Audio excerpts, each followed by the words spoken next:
Yuk, Mbak Ria, sempat. Oke, yuk, maka Mas Ferdi. Nah. Oke.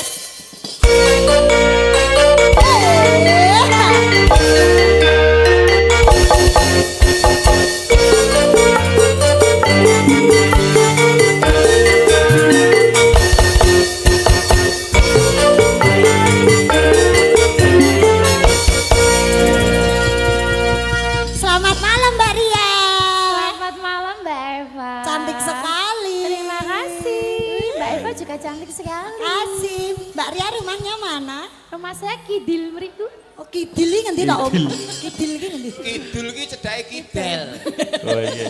Mbak Eva, Dalam. Pak Camat kundur kalian Pak Bapak-bapak Camat, Kapolsek. sembah nuwun Pak Camat, Pak Kapolsek, Pak Nggih, Koramil, Pak Pak Ndarang. Nggih. Derekaken lampah, Pak. Nggih, mugi kondoripun manggih kawilujengan. Amin. Sembah nuwun, sembah nuwun. Namung Pak Kepala Desa ampun kundur. Pak Lurah. Lah apa? Target berikutnya. Kan ya Mas jane ki awake dhewe ki ora njaluk sawer, ora njaluk apa-apa, ning kan ya patute. Aduh kulmu. Ya ora. Ayo, ada permintaan selendang biru saking Mas Anang RW 10. Iya. Ayo. Sing anyar napa sing lawas? Nek sing lawas iki piye? Sing lawas lah. Kedap tesma. Weh. Oh sing anu, sing anyar. Oh, sing anyar. Iya. Selendang biru. Weh, apal. Tetep ono janjimu. Ora ngono. Terus Oh, alah. Mbak Ria. Selendang biru yuk monggo Mas Ferdi teruntuk para karang padha karang taruna bakti ketua Mas Galung. Ya monggo yuk selendang biru yuk.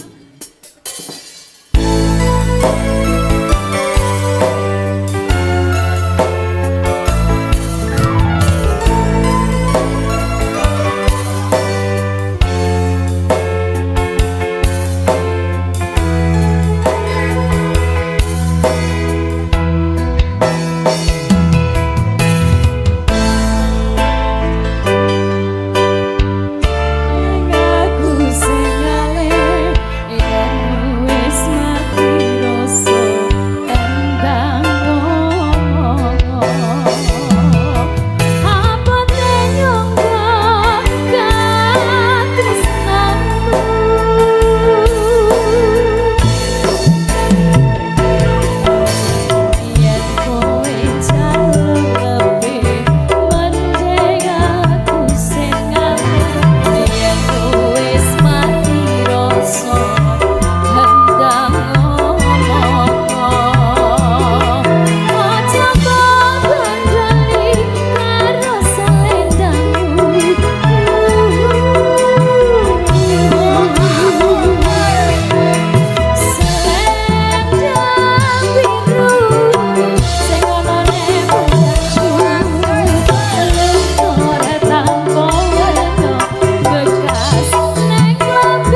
bekas ning lampiku selendaku sing ana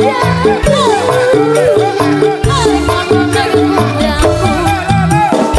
ilang ra bakal bali ning tanganku ilang bareng rasa